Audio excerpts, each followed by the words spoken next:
Jadi di antara kelebihannya surat Tabarok adalah mengungguli umumnya surat dengan kelas 70 kali derajat.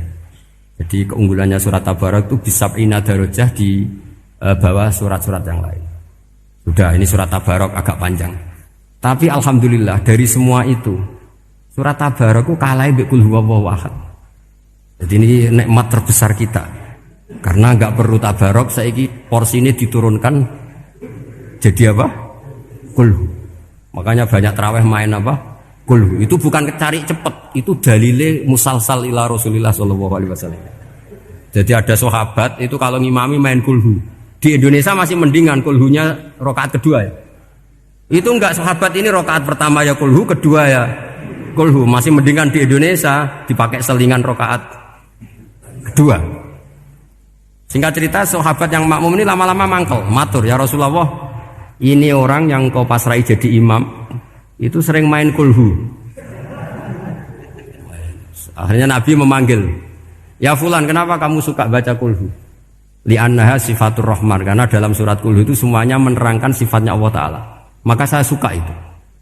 Nabi saat itu juga dapat wahyu, ya Muhammad, kasih tahu orang itu, inni uhibbu, saya suka dia karena dia suka Qul.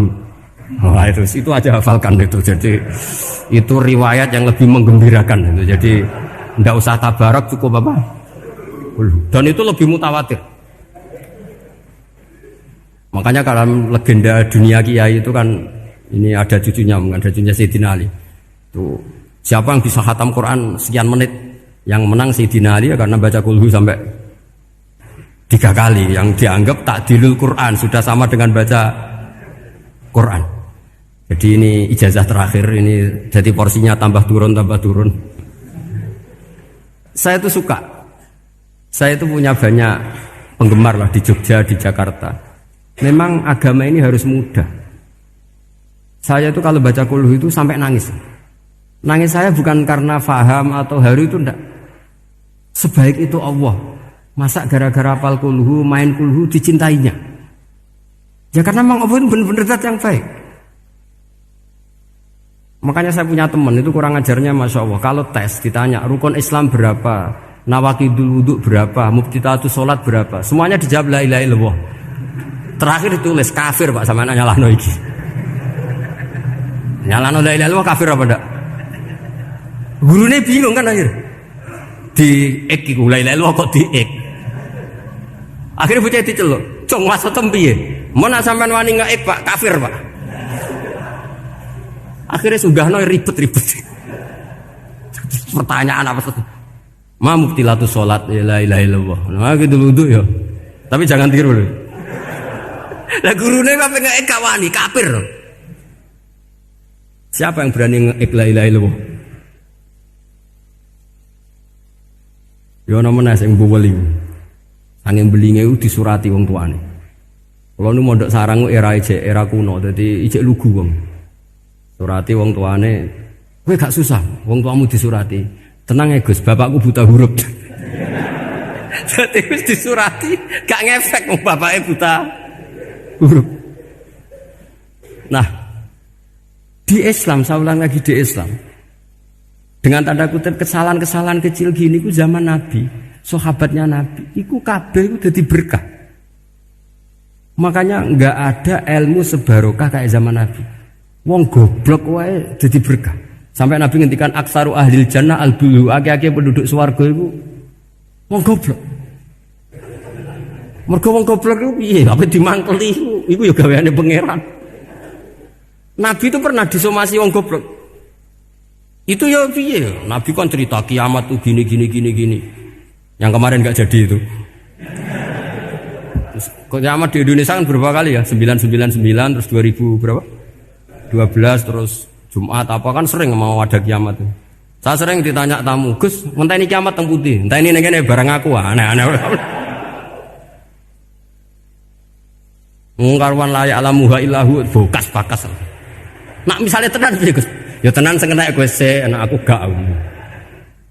Wah, sesuk tajak ngenteni kiamat ora sida kiamat. Aneh-aneh. Saya ulang lagi. Ketika Nabi cerita dasarnya kiamat itu sahabat itu enggak mikir. Padahal mereka orang-orang pinter. Semikir wong desa mana? Ya Rasulullah mata sa'ah. Engkau itu cerita kiamat terus tapi gak jelas tanggalnya. Lalu itu kapan? Wah kaget sahabat, pinter juga. Kalau cerita itu ada tanggalnya dong. Ini kan cerita terus tapi gak jelas tanggalnya. Apa diamuk wong desa? Ora diamuk mangkelno. Nabi meneruskan tentang ahwalil kiamah, masih nerangkan ahwalil kiamah. Dibaleni lagi. Ya Rasulullah mata sa'ah. Lalu kiamat itu kapan? Ini kalau ijazai, jadi bodoh tapi untuk ridhanya Allah Ta'ala pun. Kalau lah kadang dari wong pinter gak nyesal. Ribet.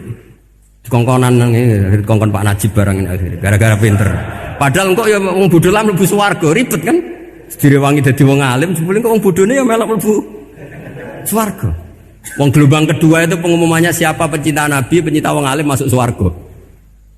Yang pertama seleksinya agak ketat, yang kedua itu ya muhibbin mun cukup mun. Jadi sebenarnya swarga ya ketemu wong jelas-jelas nih. Wah repot ya. Akhirnya ketika Nabi gak jawab, sahabat itu banyak yang analisis kariha maqala, lam yasma, ada yang bilang lam yasma. Memang Nabi tidak dengar. Ada yang analisis sami'a wa kariha maqala. Sebenarnya Nabi itu dengar tapi gak suka karena pas khutbah diket, masih diinterupsi. Karena diulang-ulang lagi akhirnya akhirnya Arabi tadi mengulang-ulang lagi, akhirnya Nabi jawab. Karena Nabi itu orang yang sangat pintar, jawabnya ma'atatalaha. Kamu kok berani tanya kiamat kapan, persiapan kamu apa? Fawawahi ma'atatulaha kabira sholatin wala siyamin wala kada wa kada walakinni uhibbuka. Cek menang ya pede. Apa Nabi tanya persiapan saya? Oh kalau sholat saya biasa kok bangga. Wes wong desa biasa kok. Fawawahi ma'atatulaha kabira sholatin, saya sholatnya biasa, puasa biasa. Maksudnya wajib-wajib tok lah, ndak aneh-aneh. Tapi walakinni uhibbuka, tapi saya ini mencintai engkau. Apa jawabannya Nabi? Almar'u ma'aman ahabba. Dan itu melegenda seluruh dunia, baru kayak Bedui. Jadi semua orang yang hafal hadis almar'u ma'aman ahabba atau anta ma'aman ahbabta, itu barokatu hadal Badui, karena berkahnya orang Bedui. Dan hadis itu mutawatir karena dikatakan Nabi ketika khutbah, orangnya banyak yang hadir banyak. Barokahnya orang Bedui, gak disopan santun. Mukjizatnya Nabi seringnya gara-gara orang Bedui. Nabi khutbah, wis khutbah cerita akhirat, cerita kebaikan. Ya Rasulullah, khutbah mohon bakas akhirat kebaikan. Sekarang itu tidak ada hujan, halakatil amwal. Sekarang harta hilang semua. Hewan-hewan sudah mau mati semua karena apa? Kekeringan. Mohon jenengan rasa bakas niku, pun jaluk udan mawon.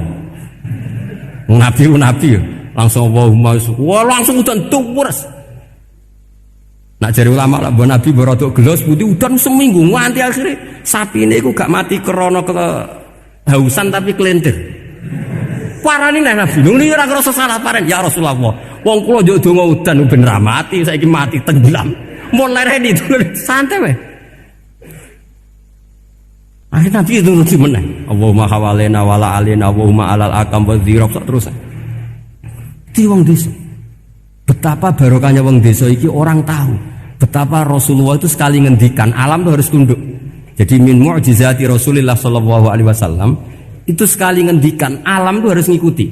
Jadi Nabi misalnya ngendikan hujan, itu panitia hujan, malaikat hujan harus nuruti. Nabi ngendikan berhenti juga harus berhenti. Makanya enak jadi Nabi itu. Tapi kamu nggak mungkin, sudah tutup, tidak ada mungkin. Makanya Nabi itu pernah minta dalam satu maidah, ya fulan saya ambilkan dirok. Dirok itu kaki kambing yang depan, diambilkan. Ambilkan lagi, diambilkan. Ambilkan lagi ya Rasulullah, bukankah kambing hanya punya dirok dua, kaki depan dua? Andaikan kamu bilang iya, maka akan selalu ada dirok selagi aku minta-minta. Karena alam ini akan mengikuti. Jadi Nabi misalnya mau dahar gitu ya, kok Nabi ngendikan ya Jabir, ini jangan kamu entas, yang entas harus saya. Ini cukup untuk makan orang banyak. Nabi sekali ngendikan cukup. Nasi ini punya konstitusi, harus cukup. Karena Nabi ngendikan cukup. Itu hebatnya Nabi. Beliau punya spesial. Alam ini harus nurut sama beliau. Makanya disebut wadhabu wal ghazala yasyadani laka birrisalah. Semuanya itu harus tunduk. Nah, akhirnya syafaat-syafaatnya Nabi itu gara-gara wong desa-desa. Saya itu pengagum wong bodoh ya, termasuk hadisul Arabi tadi. Ada orang desa tanya, ya Rasulullah nanti kalau saya mati itu yang ngisap siapa ya? Allah ya. Wah bagus lah. Terus mulai. Barang mulai, abe guyu. Nabi iya karpe. Dipanggil lagi. Ya Robi, kenapa kamu tertawa-tawa terus pulang? Ya baguslah kalau yang ngisap Allah. Selama ini hubungan sama Allah saya baik-baik saja. Tapi Nabi muji faku hadal Arabi, wis pinter becong. Terus pernah lagi ada orang Bedui tanya, hal yadhakur rabbu ya Rasulullah, apakah Tuhan itu pernah senyum, pernah tertawa? Naam, kata Nabi, ya pernah. Lan na'dima min rabbin yadhaku khairan. Kalau Tuhan pernah senyum, pernah tertawa, wah orang kalau pernah tertawa itu pasti baik. Ya baguslah, enggak apa-apa. Jadi makanya ini unik ya, Islam itu agama yang unik. Agama yang berkah, yang alimnya ya ketulungan, yang bodoh juga ketulungan. Karena memang agama ini untuk semua, lil alamin, untuk semua.